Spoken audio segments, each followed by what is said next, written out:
देखो स्क्वायर को देख रहे हैं तो स्क्वायर की कुछ खास बात होती है। सबसे पहले एक स्क्वायर हम लेते हैं, ये आपका एक स्क्वायर हो गया।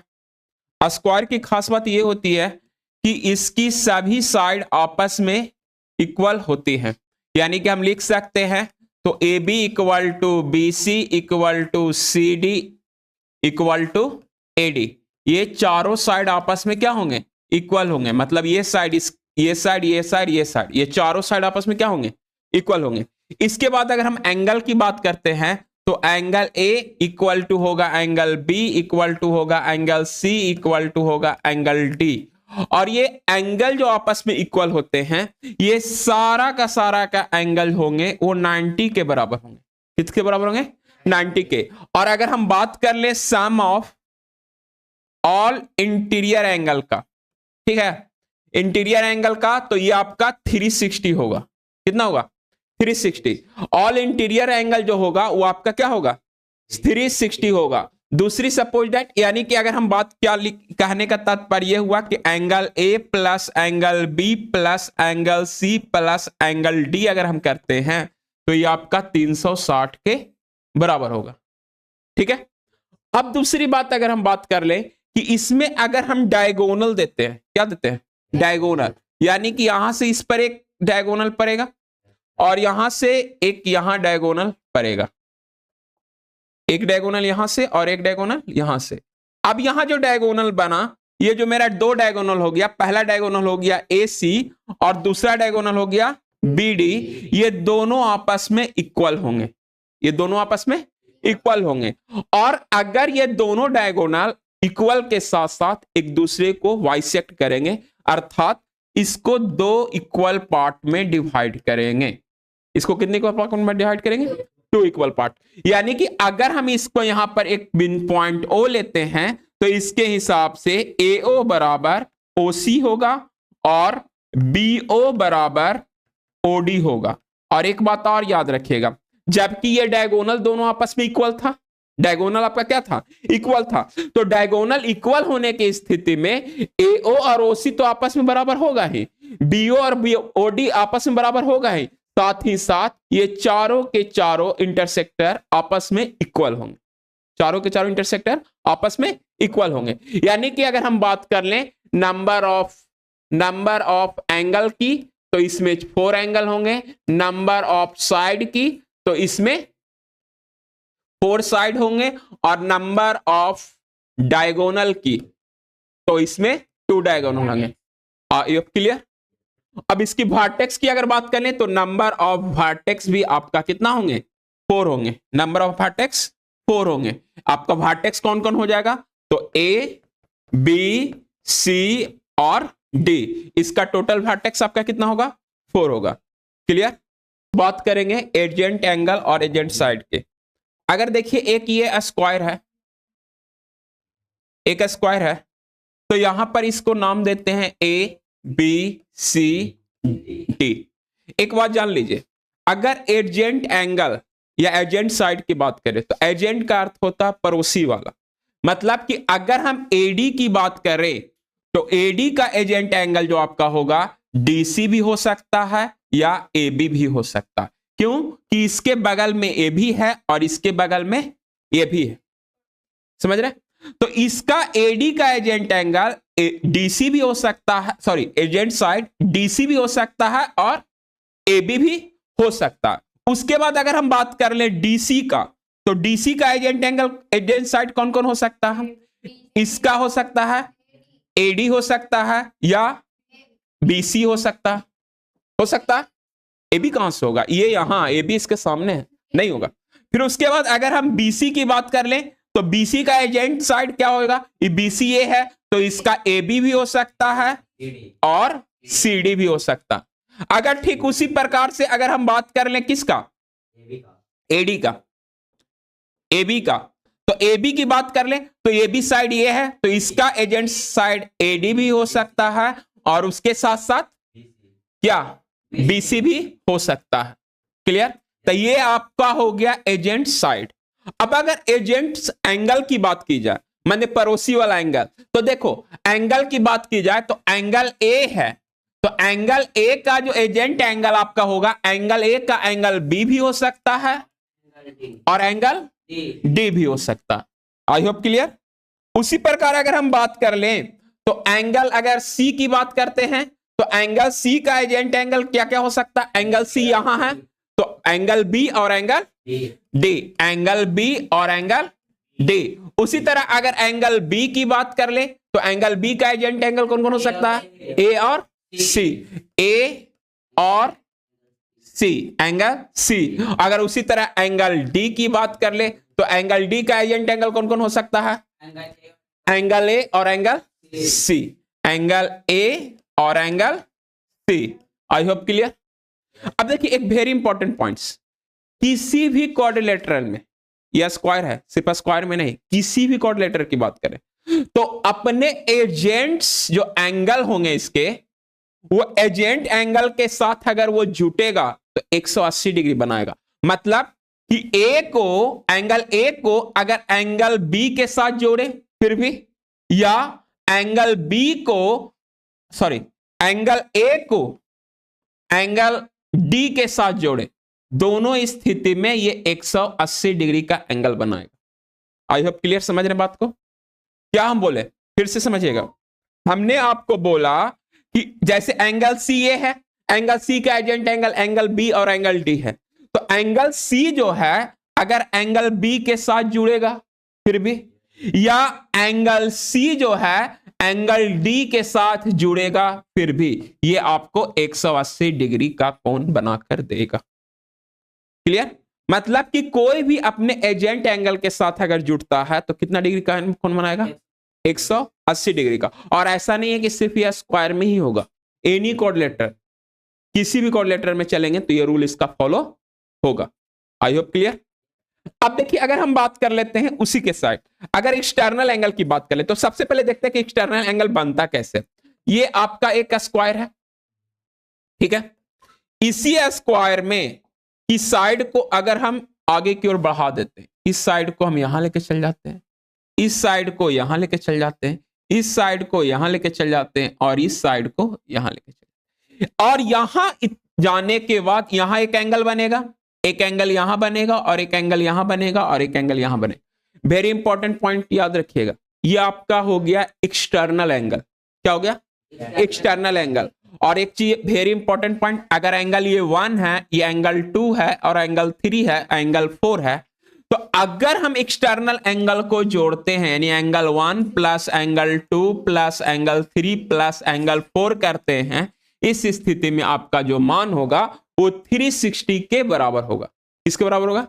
360 के बराबर होगा, और ये एक्सटर्नल एंगल कहलाता है। और एक वेरी इंपॉर्टेंट पॉइंट, अगर ये एक्सटर्नल एंगल और इसके जस्ट बगल वाले इंटरनल एंगल के साथ जुड़ता है तो उस स्थिति में 180, यानी कि अगर ये आपका ये एंगल 4 तक तो हो गया, इसको 5 मानते हैं, इसको 6 मानते हैं, इसको 7 मानते हैं, इसको 8 मानते हैं, तो कोई भी एक एक्सटर्नल एंगल और एक इंटीरियर एंगल, इंटरनल एंगल, दोनों को अगर सम करते हैं तो 180 होगा। अर्थात कि एंगल एक को एंगल 7 के साथ जोड़ेंगे तो 180 होगा, क्योंकि एक रैखिक युग्म कोण है जिसको हम लोग क्या कहते हैं? Straight line angle. क्लियर? उसी प्रकार इसमें भी अगर हम बात करते हैं तो इस स्थिति में भी आपका वही होगा कि अगर हम इसकी बात कर लेते हैं कि अगर एंगल 8 है और एंगल 8 को किसके साथ जोड़ेंगे? 4। ये एंगल एक इंटरनल है और एंगल 4 एक्सटर्नल है, ये दोनों को सम करेंगे 180। उसी तरह एंगल 6 है, ये आपका इंटरनल है, और एंगल 2 इसका एक्सटर्नल है, और इन दोनों को जोड़ेंगे, ये भी आपका होगा 180। कितना होगा? 180। ठीक उसी प्रकार एंगल 5 है और एंगल 3 है, इन दोनों को भी सम करेंगे तो इसका भी वैल्यू होगा 180। आई होप क्लियर। एक बात याद रखिएगा, इसका इंटरनल एंगल 360 और इसका एक्सटर्नल एंगल भी 360, मतलब कि अगर इसका interior angle 5 plus angle 6 plus angle 7 plus angle 8 को भी जोड़ते हैं तो ये भी 360 ही होगा, ये भी आपका 360 होगा। चाहे इंटरनल एंगल को जोड़े या एक्सटर्नल एंगल को जोड़े, दोनों स्थिति में आपका 360 होगा। लेकिन एक चीज याद रखिएगा, जो एक्सटर्नल एंगल ये जो बना है जिसकी हम बात करें 360, सिर्फ स्क्वायर में ही नहीं होगा। कोई भी 2 dimension figure, any 2 dimension figure, चाहे वो स्क्वायर हो, चाहे वो रेक्टेंगल हो, चाहे वो ट्रायंगल हो, चाहे पेंटागन हो, ऑक्टागन हो, हेक्सागन हो, कोई भी हो, सारा का एक्सटर्नल एंगल का सम आपका 360 होगा। यानी कि सभी कोई भी 2 डायमेंशन फिगर में इसका जो बाहिस कोण होता है उसका सम आपका 360 होगा। चलिए आगे हम लोग देखते हैं कि यदि हम किसी एक स्क्वायर में डायगोनल को ड्रा करते हैं, जैसे ये मेरा एक स्क्वायर है और यहां एक डायगोनल हमने लिया ये, तो याद रखिएगा किसी भी स्क्वायर में अगर हम डायगोनल खींचते हैं तो डायगोनल को ड्रा करने के बाद यह स्क्वायर को 2 इक्वल पार्ट में डिवाइड करता है। कितने इक्वल पार्ट में डिवाइड करता है? 2 इक्वल पार्ट। यानी कि पूरा एक पार्ट था तो ये भी इसका आधा और ये भी इसका आधा। अगर हम इसका नाम लिख दें A B C D, तो आप ध्यान से देखें कि यहां पर 2 ट्रायंगल बना। पहला ट्रायंगल बना ADC और दूसरा ट्रायंगल बना AB से ABC।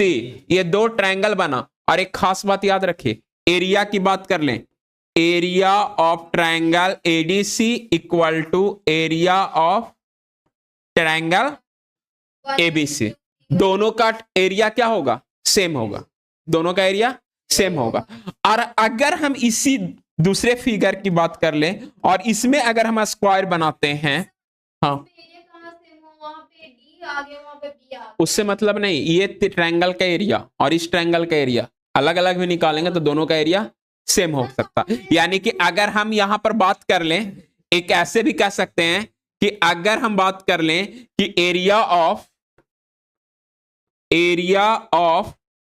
ABCD इक्वल टू, तो हम इसको लिख सकते हैं 2 into area of triangle ABC या 2 into area of triangle ADC लिख सकते हैं, क्योंकि दोनों का एरिया आपस में बराबर होगा। इसलिए चाहे तो हम इसको 2 से गुना करके इसके एरिया को लिखेंगे तो पूरा का एरिया आ जाएगा, और चाहे इसको 2 से गुना करके इसको लिखेंगे तो इसका पूरा का एरिया आएगा। क्लियर? लेकिन अगर हम इसको 2 डायगोनल खींचते हैं, इसी फिगर में 2 डायगोनल, मतलब एक ये आपका एक स्क्वायर है और इसमें हम 2 डायगोनल ड्रा करते हैं। एक डायगोनल आपका ये हो गया और दूसरा डायगोनल आपका ये हो गया। और अगर हम बात कर लें कि ABCD है और बीच में एक पॉइंट ले लेते हैं जो O है, तो एक बात जान लीजिए कि जब ये 2 डायगोनल बनाएं और पूरे हिस्से को 1 मानते हैं तो ये 4 इक्वल पार्ट में डिवाइड होगा। सारा 1/4 1/4 1/4 होगा। यानी कि हम ये भी लिख सकते हैं area of triangle AOD equal to area of triangle DOC equal to area of triangle BOC equal to area of triangle, क्या हो जाएगा? AOB। अब देखिए ये 4 जो ट्रायंगल बना, ये चारों ट्रायंगल का आपका एरिया क्या होगा? सेम होगा। यानी कि अगर हम इसके इस हिसाब से अगर हम देखते हैं, रुक जा थोड़ा सा छोटा हो जाए, चलिए अगर हम इसके इस हिसाब से देखते हैं कि अगर हम बात कर लें एरिया ऑफ रेक्टेंगल ABCD, तो इक्वल टू हम लिख सकते हैं स्क्वायर या रेक्टेंगल, कुछ भी स्क्वायर ही बोलते हैं, स्क्वायर के पढ़ रहे हैं रूल। ऐसा नहीं कि स्क्वायर में ही होगा, इसी रेक्टेंगल में भी यही रूल फॉलो होगा। ठीक है, अभी स्क्वायर के लिए चल रहे हैं तो यहां पर स्क्वायर बोलेंगे, लेकिन एरिया ऑफ स्क्वायर ABC यानी कि area of triangle, area of triangle सबसे पहले क्या है? AOD, और ये कितना गुना होगा, ये 4 इंटू होगा, कितना होगा 4 इंटू, क्योंकि 4 इक्वल पार्ट में डिवाइड किया था तो प्रत्येक भाग को 1 मानते हैं तो 4 इंटू हो जाएगा। उसी प्रकार हम लिख सकते हैं 4 into area of triangle DOC। उसी प्रकार हम लिख सकते हैं 4 इंटू, क्या लिख सकते हैं, 4 into area of triangle BOC, या लिख सकते हैं 4 into area of triangle AOB। मतलब कि आप किसी भी एक ट्रायंगल का एरिया निकालें और 4 से मल्टीप्लाई कर देंगे तो ये स्क्वायर का एरिया निकल सकता है। यानी कि स्क्वायर का एरिया अगर एक डायगोनल लेते हैं तो ये 2 इंटू ट्रायंगल का एरिया होगा, और अगर 2 डायगोनल ड्रा करते हैं तो उस स्थिति में आपका 4 इंटू एनी ट्रायंगल को मल्टीप्लाई करेंगे तो आपका स्क्वायर का एरिया निकल जाएगा। क्लियर? यानी कि हमने देखा कि एक डायगोनल के साथ ये 2 इक्वल पार्ट्स में डिवाइड होता था, और जबकि 2 डायगोनल्स की बात कर ले तो ये 2 डायगोनल्स के साथ 4 इक्वल पार्ट्स में डिवाइड होंगे।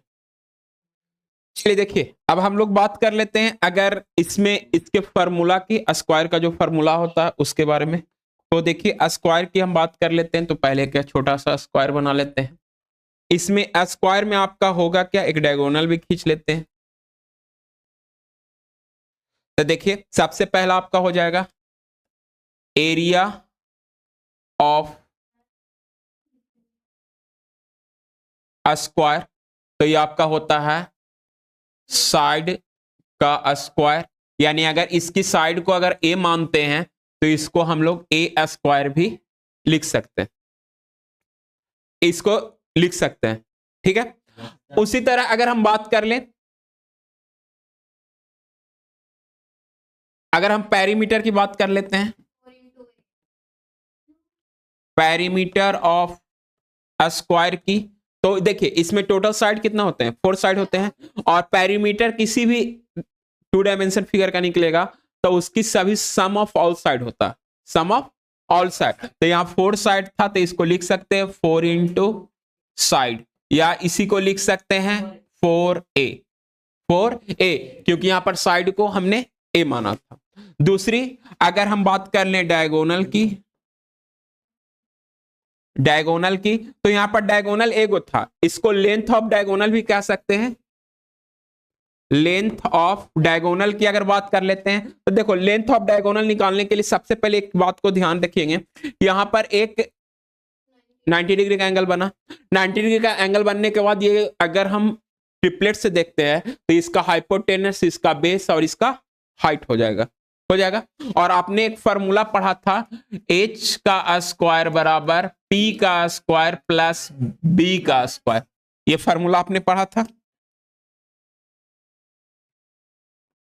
B का स्क्वायर। ठीक है, तो यहां से अगर हम बात कर लेते हैं तो इसका डायगोनल इसका हाइपोटेनस होता है, इसका डायगोनल क्या होता है, हाइपोटेनस। यानी कि इसको हम लिख सकते हैं कि अगर हम यहां पर कर दें डायगोनल इक्वल टू, तो अंडर रूट, देखो A भी इसका A है और A भी इसका A है, दोनों A है, तो यहां पर हम लिख सकते हैं A का स्क्वायर और प्लस A का स्क्वायर, यहां करेंगे तो अंडर रूट 2A का स्क्वायर। और याद कीजिए जिसका पेयर लगता है वो बाहर निकल जाता है, यानी कि यहां पर हम डायगोनल बराबर निकाल सकते हैं अंडर रूट 2A, यानी कि डायरेक्ट यहां पर लिखते हैं अंडर रूट 2A, या इसी को लिख सकते हैं under root 2 into side, under root 2 into side. और देखिए अंडर रूट 2 इंटू साइड हो जाएगा आपका क्या, length of diagonal, length of diagonal. और एक चीज रख लीजिए, याद रखिएगा, किसी भी, जैसे स्क्वायर की बात कर लेते हैं, अभी स्क्वायर पढ़ रहे हैं, रेक्टेंगल पढ़ेंगे तो रेक्टेंगल की बात करेंगे, जो डायगोनल होता है ना वो लॉन्गेस्ट साइड होता है, वो क्या होता है, लॉन्गेस्ट साइड। सबसे बड़ी भुजा होता है कोई तो वो डायगोनल होता है, चाहे स्क्वायर की बात कर लें चाहे रेक्टेंगल की बात करें, समझे। ये दोनों स्थिति में आपका जो डायगोनल होगा वो लॉन्गेस्ट साइड होगा। आई होप क्लियर। तो चलिए इसको यहां तक नोट कर लीजिए, इसी के साथ आपका स्क्वायर कंप्लीट। अब इसके क्वेश्चन को हम लोग करेंगे।